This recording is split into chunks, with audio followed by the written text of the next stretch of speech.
If you could go back and talk to Jason, who's sitting in his car about to have a panic attack, and give him some advice on how to like maximize his early time in jiu-jitsu, what would you tell him?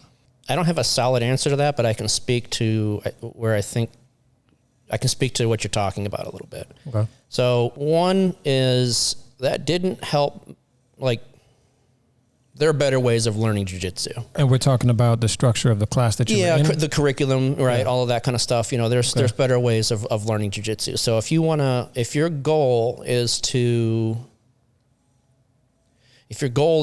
become the best at jiu-jitsu or to whatever, or just to accelerate your learning as fast as possible, most efficient use of mat time, for example, if that's kind of your criteria, there's better ways.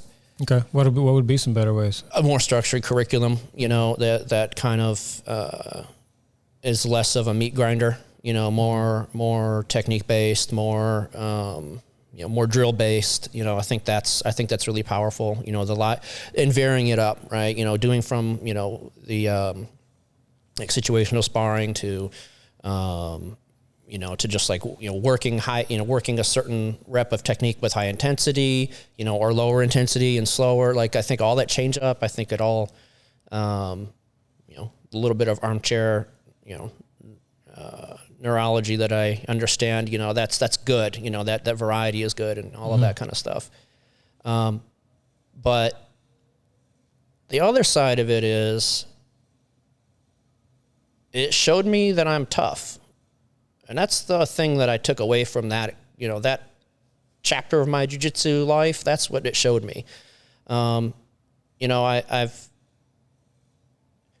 been a reason, I know that I have discipline, and I've known I've had that for a lot of my life. But this was an opportunity to really kind of see what that looked like, right? Like I never had to necessarily push that hard through something, for that kind of duration of time or anything like that. So, just kind of like knowing it's going to be terrible and then going in and doing it anyway and just owning that, like that gave me something else, right? I don't know, maybe it helped develop it. It's just, that's kind of maybe a question that I might not ever know, right? Did it develop this or did it reveal this? I don't know.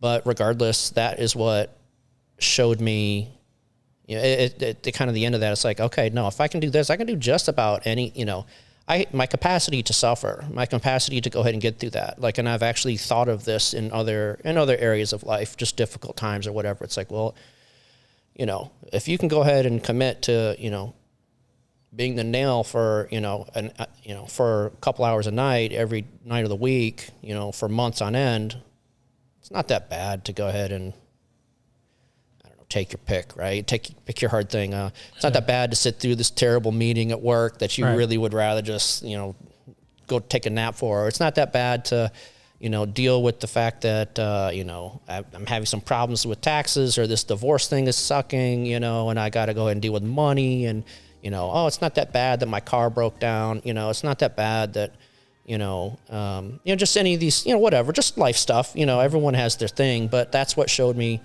It makes all of that stuff, when it seems like it's up here, or what it would have seemed like if it was up here, if I hadn't gone through that chapter of my life, now they're like down here, right? And it's like, okay. That's a huge superpower right there, though.